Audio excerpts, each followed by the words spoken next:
ចាសសូមជម្រាបសួរពុកម៉ែបងប្អូនចាសថ្ងៃនេះសូមនាំអារម្មណ៍ពុកម៉ែបងប្អូនមកទស្សនាស្ពានបុរាណរបស់ដូនតាយើងមួយទៀតហើយចាសដែលស្ថិតនៅភូមិត្រពាំងថ្មឃុំប៉ោយចាស្រុកភ្នំស្រុកខេត្តបន្ទាយមានជ័យចាសអញ្ចឹងអញ្ជើញពុកម៉ែបងប្អូនចូលទៅទស្សនាជាមួយនាងខ្ញុំទាំងអស់គ្នានេះគឺជាស្ពានបុរាណមួយទៀតចាក្នុងចំណោមស្ពានបុរាណជាច្រើនរបស់បុព្វបុរសខ្មែរយើងចាស្ពាននេះគឺមានឈ្មោះថាស្ពានរៀបឬស្ពាននាគគឺអ្នកស្រុកគាត់ហៅ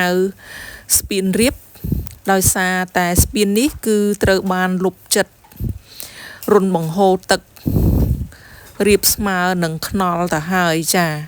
ចំណែកឈ្មោះថាស្ពាននាគដោយសារការពីមុនស្ពាននេះគឺឃើញមានចម្លាក់ក្បាលនាគមួយនៅសេសសល់អញ្ចឹងហើយបងប្អូនដែលគាត់រស់នៅម្ដុំហ្នឹងគាត់នាំគ្នាហៅថាស្ពាននាគចាស្ពាននេះគឺសាងសង់ឡើងអំពីថ្មបៃក្រៀមចាក្នុងរាជរបស់ព្រះបាទជ័យវរ្ម័នទី7ស្ពាននេះគឺជាស្ពានដែលចេញពីក្រុងមហានគរឆ្ពោះទៅកាន់ក្រុង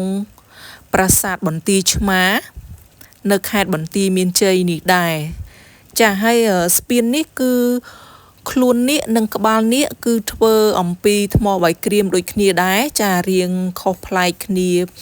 ពីស្ពានផ្សេងដែលខ្លួនរបស់នាគនិងក្បាលនាគគឺធ្វើពីថ្មភក់ដោយឡែកស្ពាននេះគឺធ្វើអំពីថ្មបៃក្រៀមចាហើយស្ពាននេះគឺមានប្រវែង80ម៉ែត្រនិងទទឹងប្រហែល7ម៉ែត្រនិងមានរុនបង្ហូរទឹកឬក៏រុនតាដេវប្រហែលជា16ទៅ17រុនសប្តាហ៍ថ្ងៃស្ពាននេះគឺនៅធ្វើចរាចរណ៍លើស្ពានធម្មតាប៉ុន្តែរុនតាដេវឬក៏រុនបង្ហូរទឹករបស់ស្ពានគឺត្រូវបានចាក់ដីលុបអស់ហើយចាទឹកមិនអាចចរាចរក្រោមស្ពាននឹងបានទៀតទេចាបើតាមអ្នកស្រុកនៅទីតាំងនឹងគាត់ប្រាប់គឺការដែលចាក់ដីលុបស្ពាននេះគឺនៅសម័យខ្មែរក្រហមចាគឺចាក់ដីលុបរុនតាដេវឬក៏រុនបង្ហូរទឹកកុំឲ្យទឹកហូរឆ្លងកាត់ដើម្បីទប់ទឹកចាគឺពិតជាគួរឲ្យសោកស្ដាយមែនទែននៅស្ពានបុរាណដែលជាស្នាដៃរបស់បុព្វបុរសខ្មែរយើងចាអរគុណច្រើនពុកម៉ែបងប្អូនចាវីដេអូនាងខ្ញុំក៏ឈានមកដល់ទីបញ្ចប់ដែរចាអរគុណពុកម៉ែបងប្អូនដែលចំណាយពេលវេលាដ៏មានតម្លៃទស្សនាវីដេអូមួយនេះ